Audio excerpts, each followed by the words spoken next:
Mis apreciados hermanos y amigos, nos volvemos a encontrar para seguir estudiando la palabra del Señor.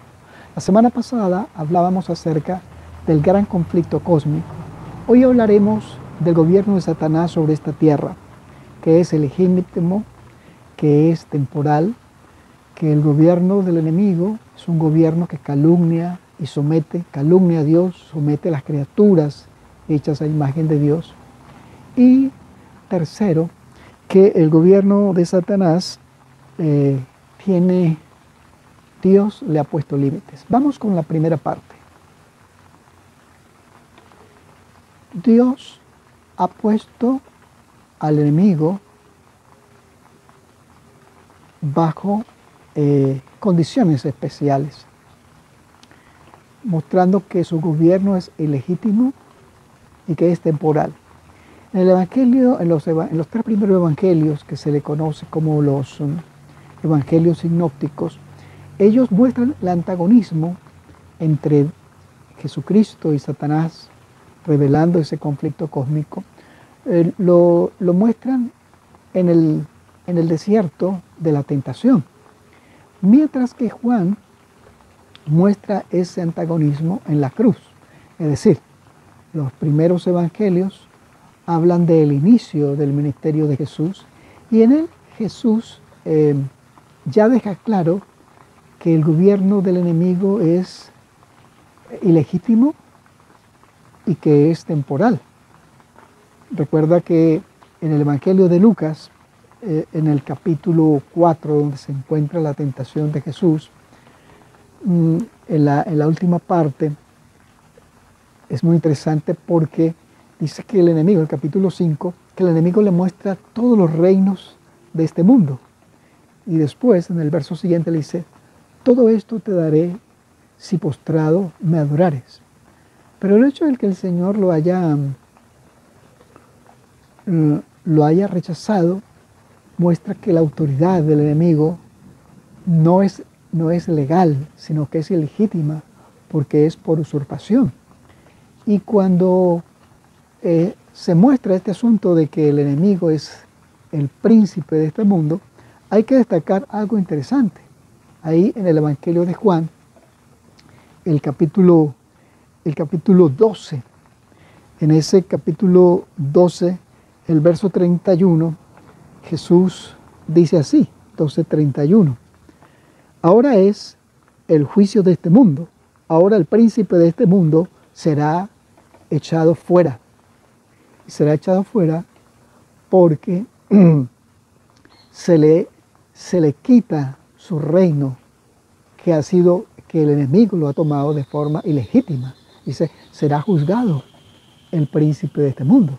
Y en el capítulo 14 de Juan, pero ahora el verso 30, Jesús dice así, refiriéndose al mismo detalle, él dice: no hablaré ya mucho con vosotros, porque viene el príncipe de este mundo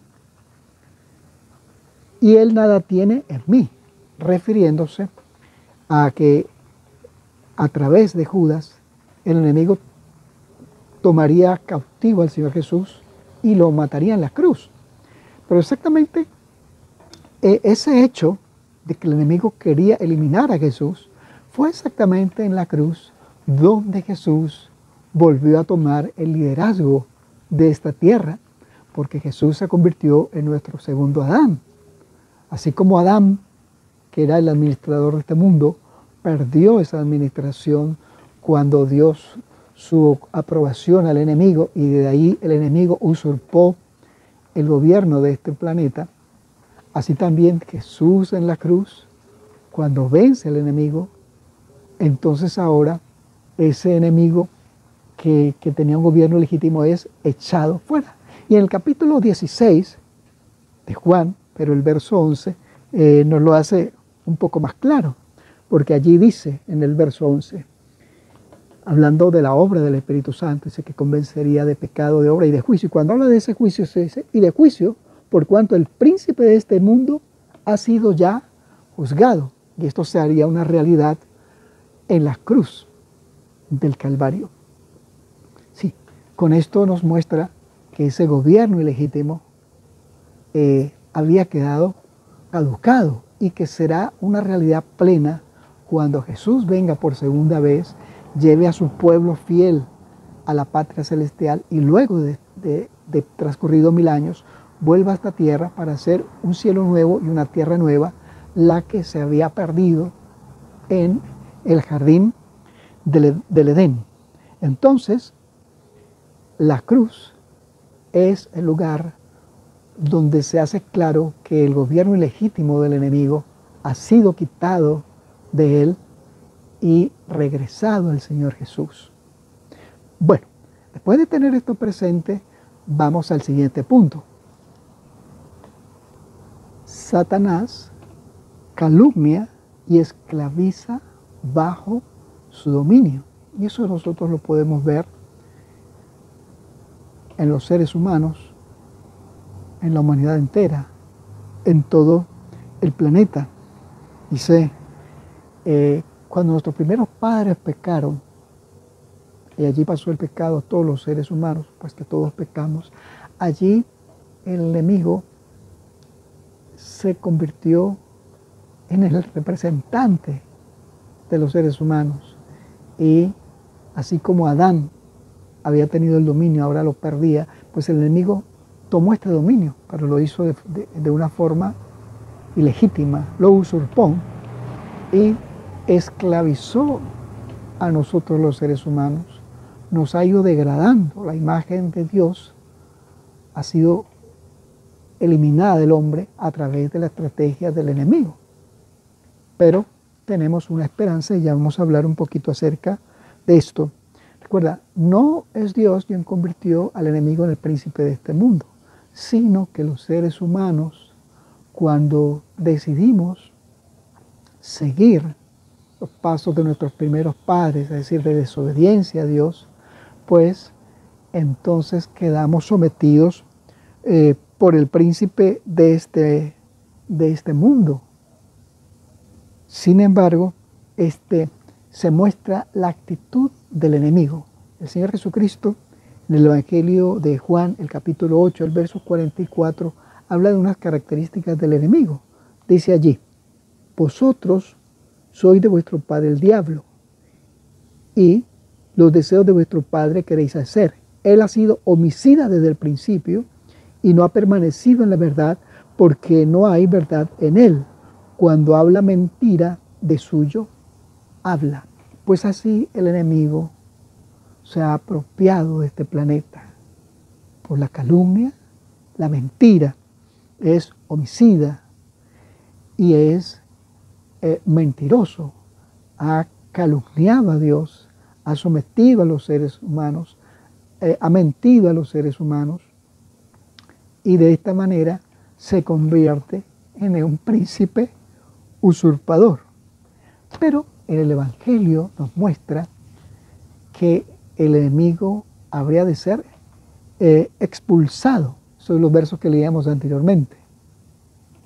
El príncipe de este mundo será echado fuera. ¿Y cuándo ocurrió eso? En la cruz, cuando Jesús muere nuestra muerte eterna, cuando Jesús se hace propiciación por nuestros pecados. Allí Jesús expulsa al enemigo en que él fuese el representante de esta tierra. Y eso también, aparte de la cruz, cuando Jesús resucita y asciende al cielo y allí se le corona como el rey de este mundo, el enemigo ya tenía sus días contados, había sido expulsado del cielo mismo. Eso lo dice Apocalipsis 12. Y entonces eso no implica que el enemigo aún no tenga poder, porque la manifestación plena del dominio de Jesús se mostrará cuando Jesús venga por segunda vez, lleve a sus fieles a la patria celestial, allí después de 1000 años regresen y se haga un cielo nuevo y una tierra nueva. De esta forma, lo que se perdió en el jardín del Edén, Jesús lo restaurará, y todo eso ha sido a causa de su sacrificio en la cruz. Jesús derrotó al enemigo en la cruz. Y por eso es que nuestra seguridad de salvación está en Él. El escritor del libro de los Hebreos, en el capítulo 2, los versos 15 y 16, lo dice de una manera muy clara. Él dice así, y librar a todos los que por el temor de la muerte estaban durante toda la vida sujetos a servidumbre. Verso 16 dice, ciertamente no socorrió a los ángeles, sino que socorrió a los descendientes de Abraham. Aquí viene nuestro gran auxilio. ¿Cuál? Bueno, Jesús. Y cuando leemos el verso 14 dice, así que por cuanto los hijos participaron de carne y sangre, Él también participó de lo mismo, refiriéndose a Jesús, para destruir por medio de la muerte al que tenía el imperio de la muerte.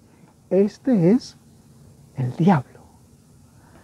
El imperio de la muerte nos refiere al enemigo que es un gobernante ilegítimo y que ha sometido a los hombres hasta llevarlos a la misma muerte. Pero dice que en la muerte de Jesús, entonces el enemigo perdió ese imperio, porque ahora lo tiene el Señor. De ahí nuestra confianza en que al acercarnos al Señor, el Señor puede librarnos del enemigo, puede librarnos de la muerte eterna, puede darnos su perdón y su gracia regeneradora. Tercero, ahora hablemos del enemigo y los límites que Dios le ha puesto. Y eso lo encontramos en el libro de Job. En Job muestra que el enemigo es el representante de esta tierra. Sin embargo, Dios le ha puesto sus límites. Cuando el enemigo intenta calumniar a Job y luego destruirlo, vemos que ya Dios le tiene límites. Veamos, por ejemplo, ahí en el libro de Job, el capítulo 1, el verso 12, Dios le dice, no pongas ni un dedo sobre él. Y el enemigo no pudo hacerlo. Y en el capítulo siguiente, el verso 6, es decir, 2:6, dice, guarda su vida. Aunque el enemigo es poderoso, Dios le ha puesto un límite. Y eso habla de que no es un poder omnipotente el enemigo, sino que aún así, aunque él es el gobernante, usurpador de este mundo, Dios le tiene sus límites. En el libro del profeta Daniel, los capítulos 10 en adelante, y en el libro del Apocalipsis, vemos ese conflicto entre el bien y el mal, pero lo importante es que aquí vemos cómo Dios lo limita. Esas guerras que para nosotros son invisibles, o sea, no las podemos ver, pero que ocurren, se está jugando el destino del mundo. Dios tiene entre las naciones hombres y mujeres que son usados por Él para contrarrestar la influencia del enemigo. Los conflictos bélicos son estratagemas del enemigo para difamar el nombre del Señor y también para que las almas no tengan la oportunidad de conocer el Evangelio. Sin embargo, Dios tiene un dominio y eso es lo que nos muestra estos capítulos de Daniel y de Apocalipsis. A pesar de que hay un conflicto, Dios tiene el control, Dios limita y Dios a la larga triunfará. Y esa realidad cósmica también es una realidad en nuestros corazones. En todo ser humano también se libra un conflicto entre el bien y el mal. El enemigo nos somete, nos engaña, nos entrampa, nos miente y nos va destruyendo. Pero cuando nosotros podemos mirar al Señor, de Él, de su sacrificio, de lo que Él hizo en la cruz, Él nos dará fuerza suficiente para poder contrarrestar el mal. Ese conflicto que también ocurre en nuestra mente y en nuestro corazón, Dios está ahí para ayudarnos. El enemigo nos asedia.